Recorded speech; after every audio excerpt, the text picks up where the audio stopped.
Welcome to Hey Chaplain. My name is Jared Altick, and I'm a chaplain with the police department. I make this podcast so that cops can hear encouragement for the tough work that they do.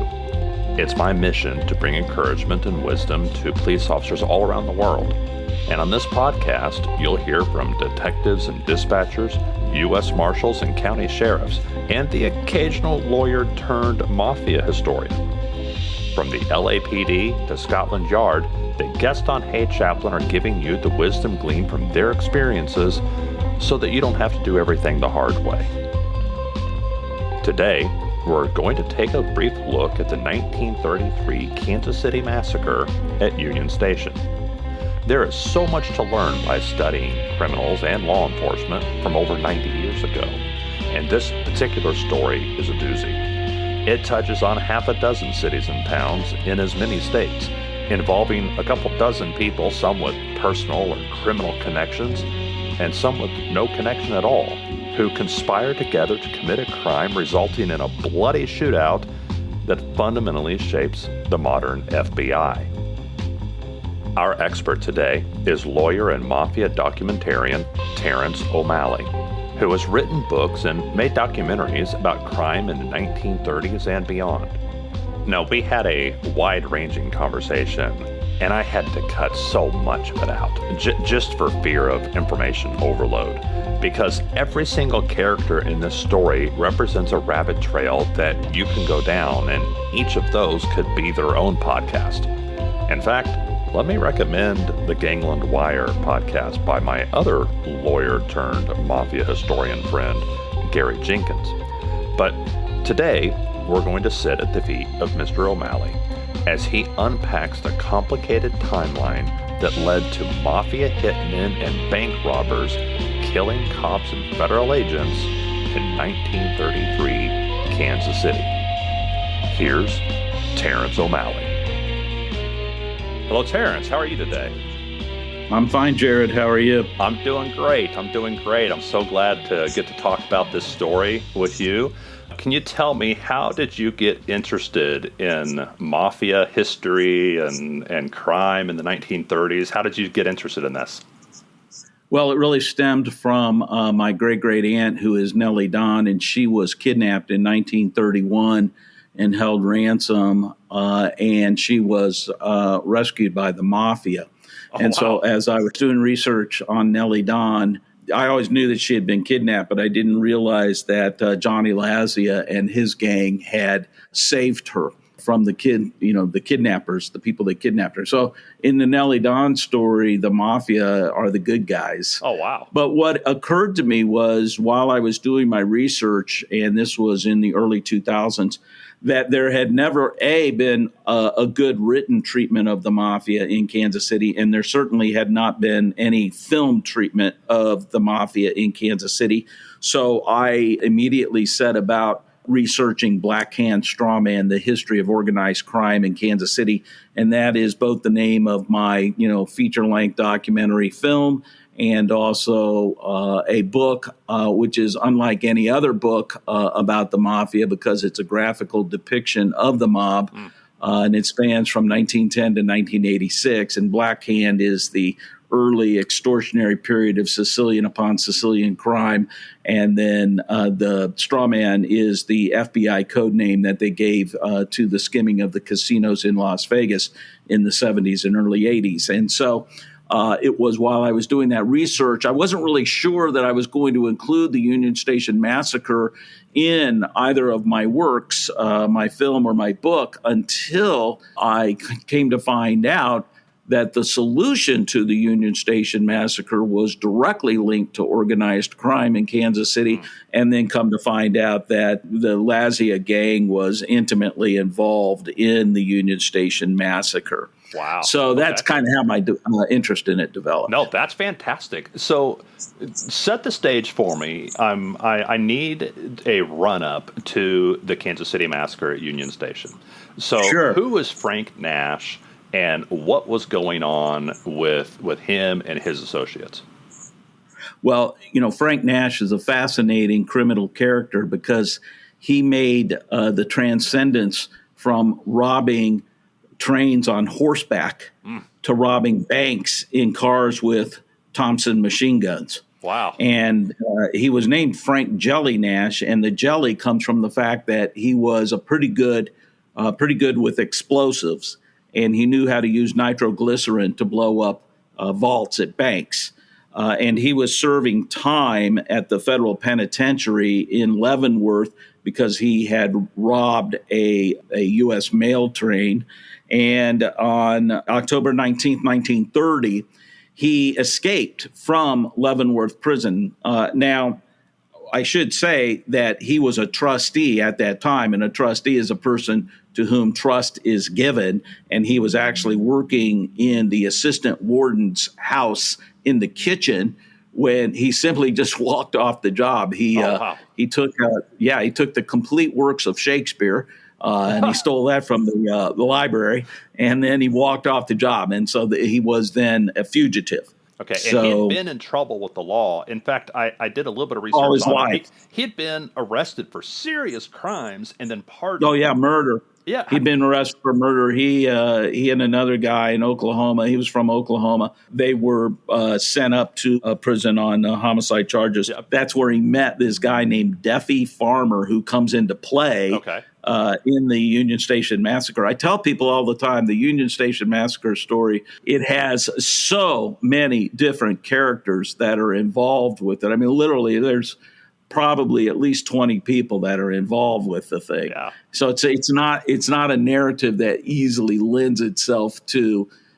simple explication, but we're going to do the best job we can. And so the date now is June 16th, 1933. Mm-hmm. And Jelly has been, Frank Nash, Jelly Nash, has been residing down in Hot Springs, Arkansas, which was a notorious haven for low-level criminals to hide away, to lay low. It's kind of off the grid a little bit. Yeah, right? A little bit. I mean, J. Edgar Hoover came up with this corridor of crime in the 30s, and it basically was a swath from Texas, Oklahoma, Arkansas, Kansas, Missouri, and then it bled over into the eastern central states, Indiana, Illinois, and then up into Michigan and Wisconsin. It was just so that that's where a lot of the well-known and notorious gangsters perpetrated their crimes. I mean, if you were to name them, Machine Gun Kelly, Babyface Nelson, Bonnie and Clyde, the Barker Gang, Pretty Boy Floyd. So, all these rogue gangsters who were not part of organized crime, they were basically robbing banks up and down the Midwest. And one of the reasons why they could do it in the Midwest as opposed to, say, doing it like out in Arizona or New Mexico is that for Kansas and Missouri, for instance, there are so many what they call cat's roads. In other words, only a cat can see the road at night. And so they would make these getaway sheets for these bank robberies. They would have it very meticulously planned out to where, they would say, okay, you go 3/4 of a mile, then you turn left into this farm road, and then you go 1/8 of a mile, you turn right. And, they would have these complex ways of getting away from law enforcement, whereas, in the open plains, back in Arizona and even in West Texas and places where it's more wide open, you couldn't get away as easily. Sure, they see you. So they like to come up into the central United States because of the lanes of traffic, and then also Kansas City was particularly well favored by these criminals. Because it was run by the corrupt political machine of the Pendergasts. Mm-hmm. And so it was a safe haven because Pendergast and his political cronies had a deal basically with the Mafia, which is we'll let you run your sin businesses for exchange of keeping major crime down. We don't care if you run your gambling joints and your prostitution, but we don't want shootouts in the street, and we don't want bank robberies, and we don't want homicides and all that kind of stuff. So that was kind of the scenario on June 16th, 1933. And at this time, Frank Jelly Nash has been living down in Hot Springs, Arkansas. Okay. So he has already been arrested, sentenced, and pardoned for multiple crimes. He's a bank robber. He was serving like a 25-year sentence at the time that he walked off from the assistant warden. So, and he was actually helping other people escape prison too, wasn't he? yeah. Yeah. Okay. Yeah, that's a little bit of a sidebar to what we're talking about here. But yeah, Frank Nash, he helped orchestrate an escape from Lansing prison up there in Leavenworth while he was out. Yeah. So Frank Nash was a professional criminal. He had a real garrulous personality. He was very personable. He was likable. He was the life of the party.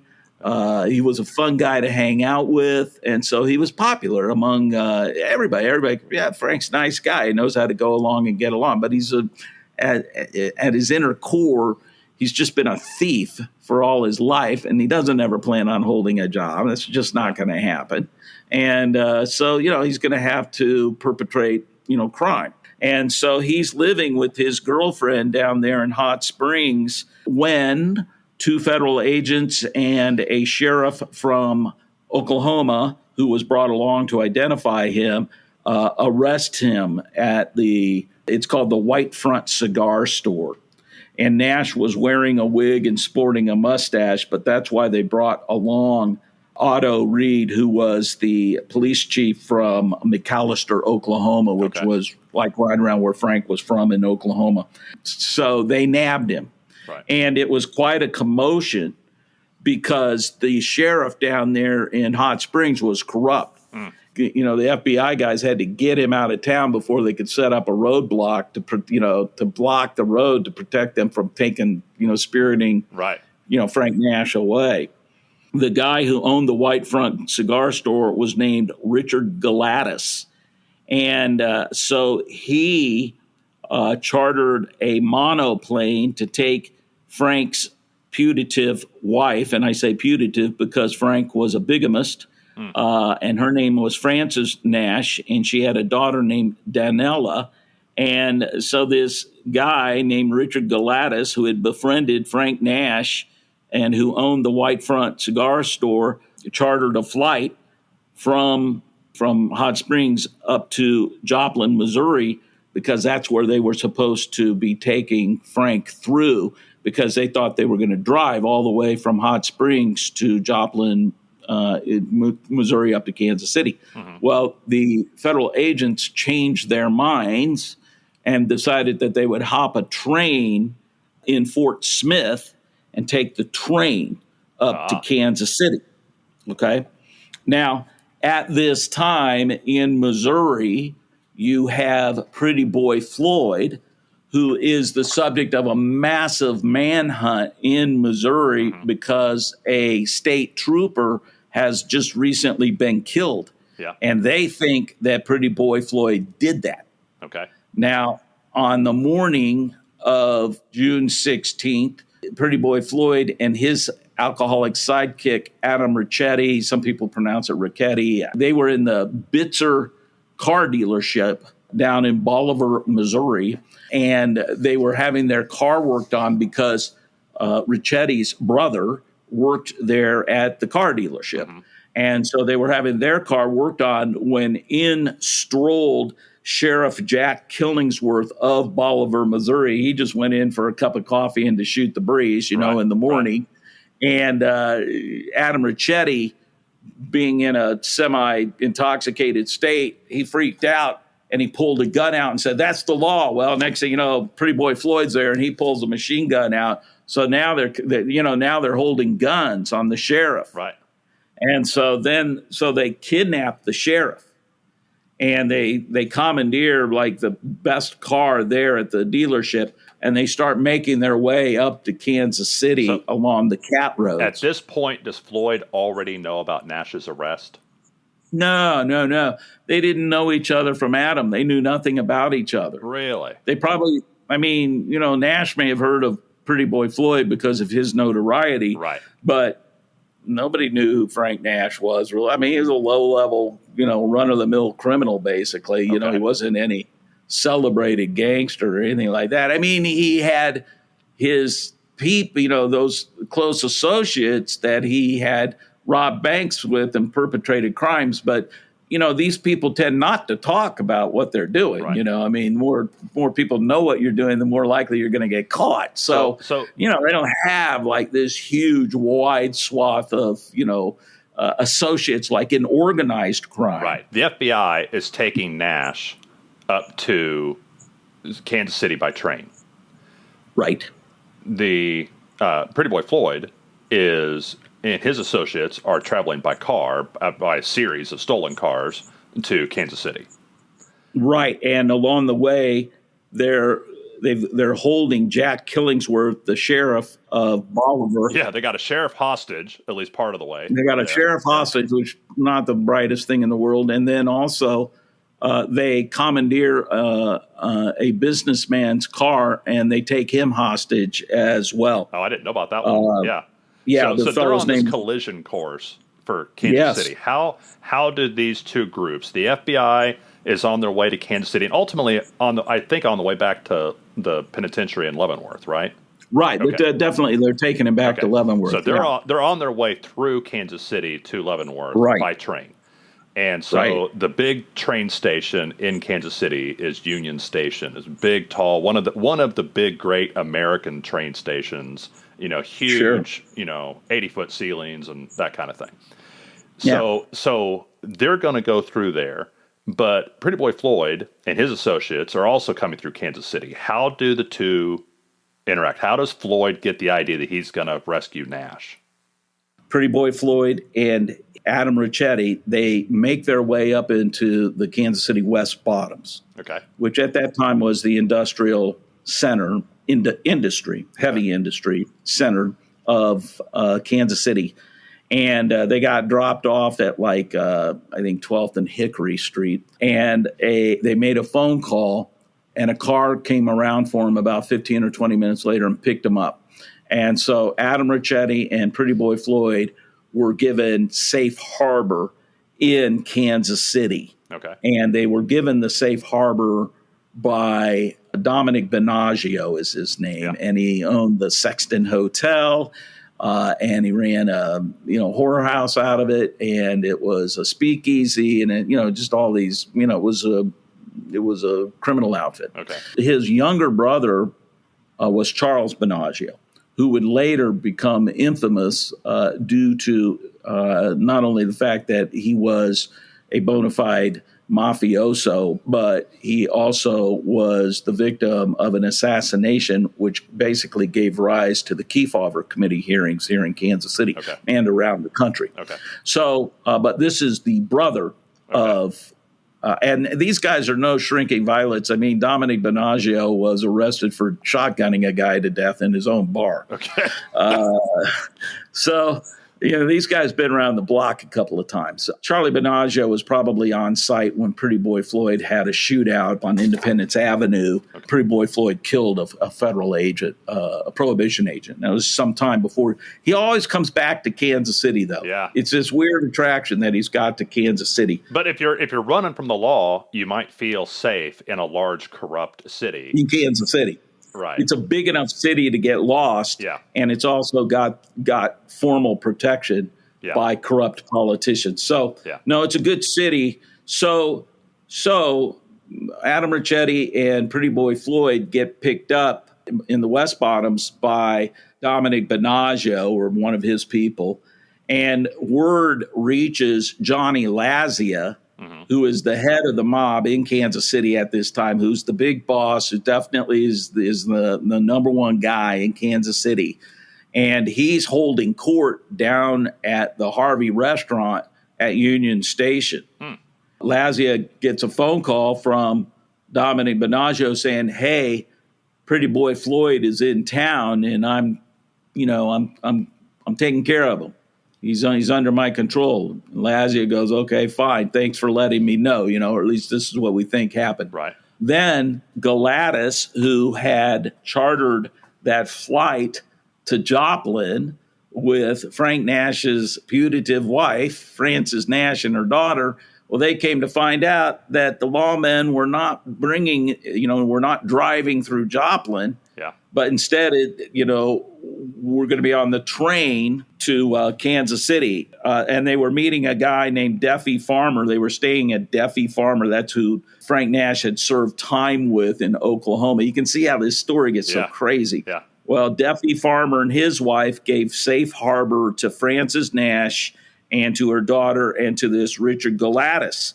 And they find out that they're not coming by through car. So they know that Frank Nash's good friend Vern Miller, who was a hitman for the Purple Gang in Detroit, and he was a hitman for Murder Incorporated, and he was also a hitman for the Capone organization.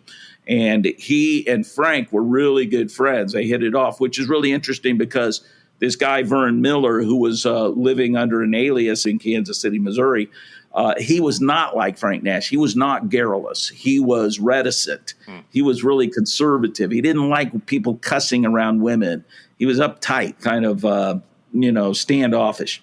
What happens is this Richard Galatis calls this mobster up in Chicago who owns a bar that they all hung out at. Anyway, they call up to Louis Doc Stacy, who ran this bar in Chicago where they all used to hang out. And they said, we're trying to get hold of Vern Miller.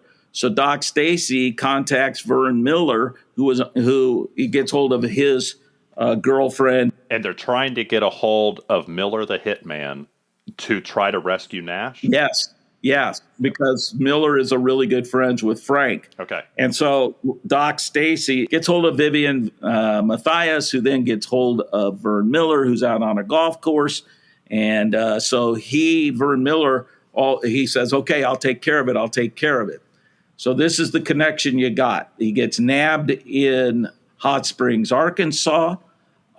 His wife and the owner of the cigar store fly a plane up to Joplin. They stay with Duffy Farmer and his wife. They call up to Doc Stacy in Chicago, who then gets hold of Vivian Matthias, who is Vern Miller's girlfriend, who gets hold of Vern Miller.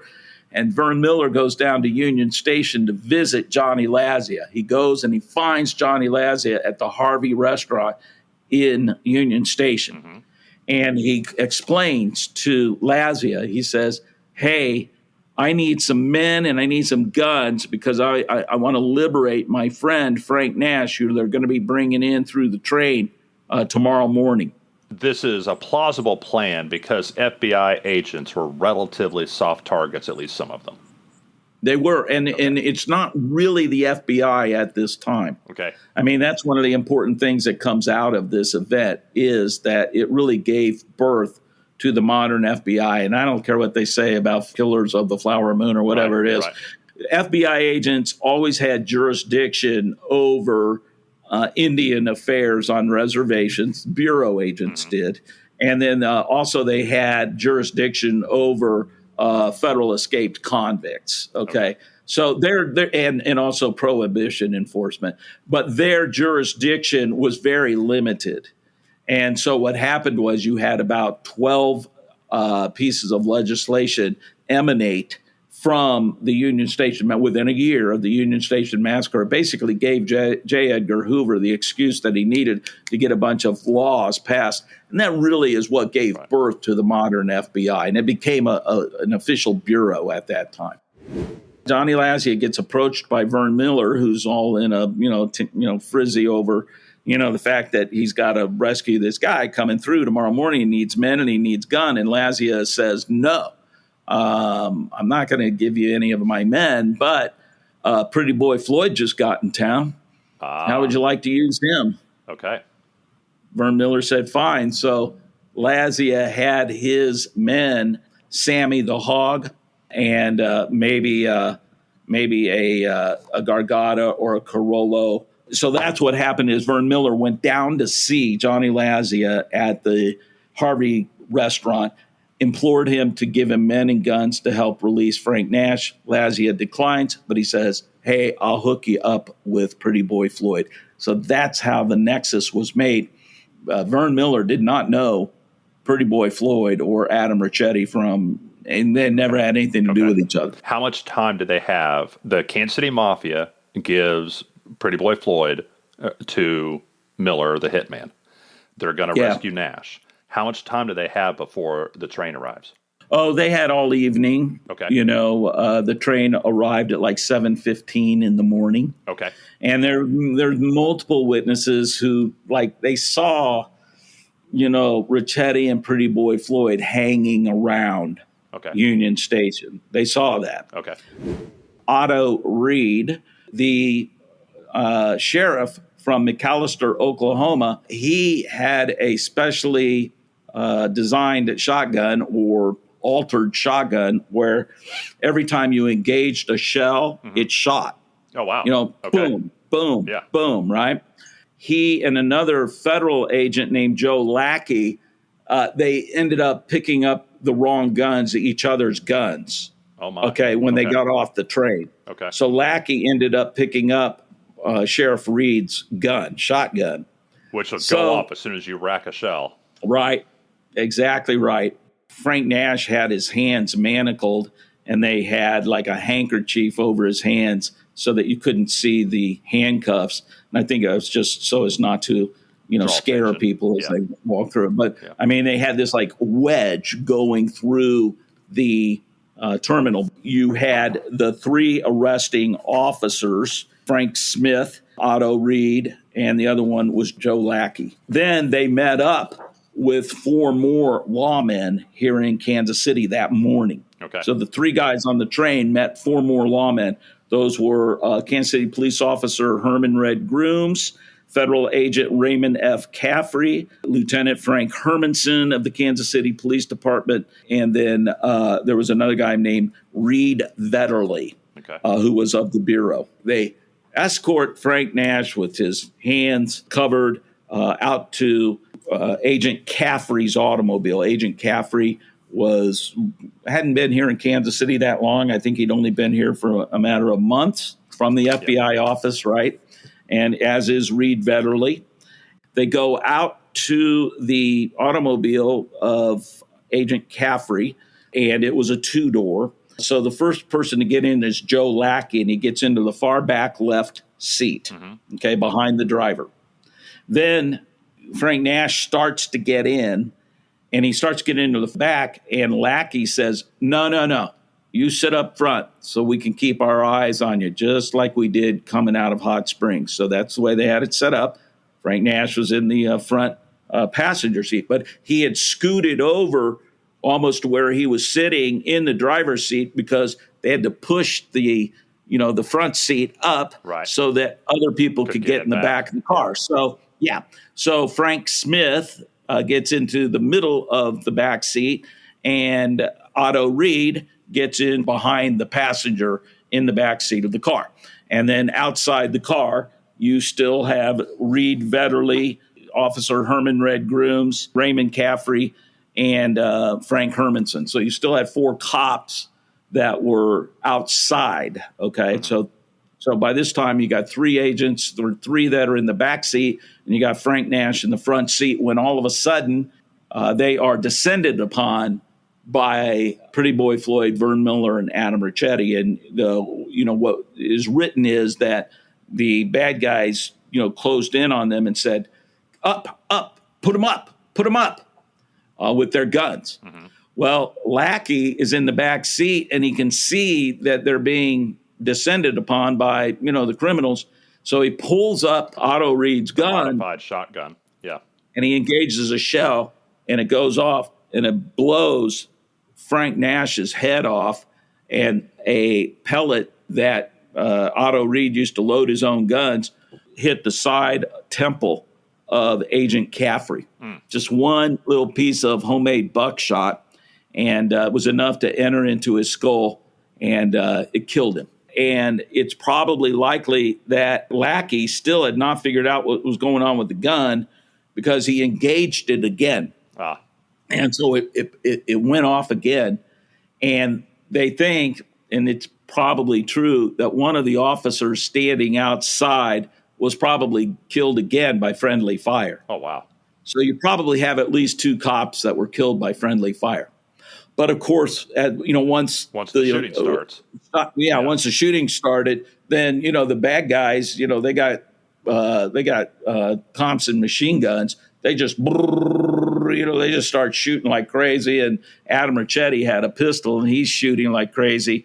Outside of the car, Frank Hermanson was killed, and Red Grooms was killed. And in the back seat of the automobile, Police Chief Otto Reed was killed. Frank Smith played Possum, as did Lackey, the two other men sitting in the back seat, so that when the shooting stopped, it was probably Vern Miller who came around and looked at Nash and said, "He's dead. Yeah. Let's get out of here." Yeah. And they roared off into history from there. There was an officer at Union Station who fired some shots at their fleeing car. That's the incident, if you will.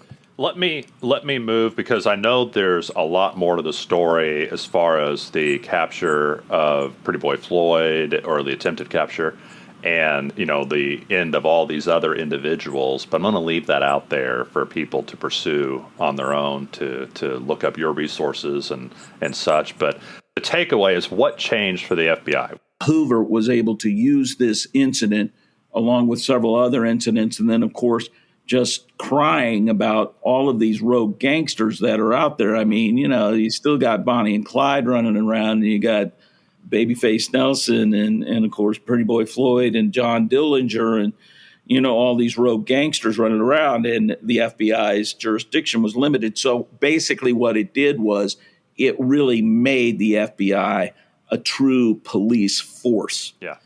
Before, they were just kind of this, ensemble of, do-gooding agents, but here they actually became cops. Yeah. Now they have the power to arrest and to carry firearms. Yeah. Yeah. Execute warrants. Yeah. Their jurisdiction was expanded off the reservation and, across all states. Yeah. So they now they literally federal police force now. Yeah, that's basically what they became. Yeah. Through a series of legislation that Roosevelt was more than happy to sign into law. Okay. Okay. Well, tell me, like I said, these guys are interesting, and the further you dig into it, you just keep turning up more names. There are bank robbers and mafioso and all kinds of different types of people involved in this, and every one of them is a rabbit trail that you can just pursue, and it's just endlessly fascinating. What resources have you created that people could maybe find? Oh, well, I mean, specific to this subject matter, my book, Black Hand, Strawman, The History of Organized Crime, would be a great resource for anybody. And then also it is a feature-length documentary film, Black Hand, Strawman, The History of Organized Crime. The solution to the Union Station Massacre was not easily stumbled upon, because they couldn't figure out what would Vern Miller and Pretty Boy Floyd have in common. They had nothing in common. They had never run together. They didn't know each other. So why would these two people be together? So from the FBI's perspective, it made no sense. But the reason why they were able to solve it was because of the assassination of Johnny Lazia. And I'll just leave it at that. Excellent. Oh, great stuff to go look up and disappear down the rabbit hole chasing that information. That's fantastic. Well, Terence, thank you so much. I appreciate you coming and talking about this. I know this is a great teaser for probably years of research and reading books and just digging into all this information, historical information. It's fantastic. Thank you for having me. I appreciate it. Absolutely. Very much. Thank you so much. I want to thank Terence for coming on the show, because as I look around at the floor of the cutting room, there are so many other podcast episodes here, and I need to have him back. I'm amused by the connection between lawyers and crime historians, as the two jobs seem to overlap quite a bit. It seems that if you can understand and then explain to a jury the timeline of all the random weird connections and motivations that come with criminal activity, then you're probably the right one to explain it to the rest of us also. I just appreciate so much that I can call on experts like Terence to shine light on these amazing stories from almost a century ago. On the next episode of Hey Chaplain. And we got there, and the guy was still there. He walks out with a gun in his hand and said, "I did it." But that really didn't hit me, though, until a little bit further in the night when I actually walked through their house. And that's when I started looking through, and I'm looking at, dishes in the sink that were undone, pictures on the wall, and clothing, laundry that needed to be folded, things like that. And it really, for some reason, that really hit me hard. This lady was not ready to leave this earth, and there were a lot of things that were undone. And when she got up and got ready to go to work that day, she had no idea that was her last day. Would you like to help me encourage police officers? If you would, please go to buymeacoffee.com/HeyChaplain. Listeners donate a $5 virtual coffee through that website, and you don't have to do that. You already get the show for free. But thank you for making it possible for police officers to hear something positive. The views expressed here are the personal views of the host and our guest and do not necessarily represent the views of any law enforcement agency or its components. If you like this episode, please share it with a cop or someone who loves a cop. Thank you for listening to Hey Chaplain, and as always, pray for peace in our city.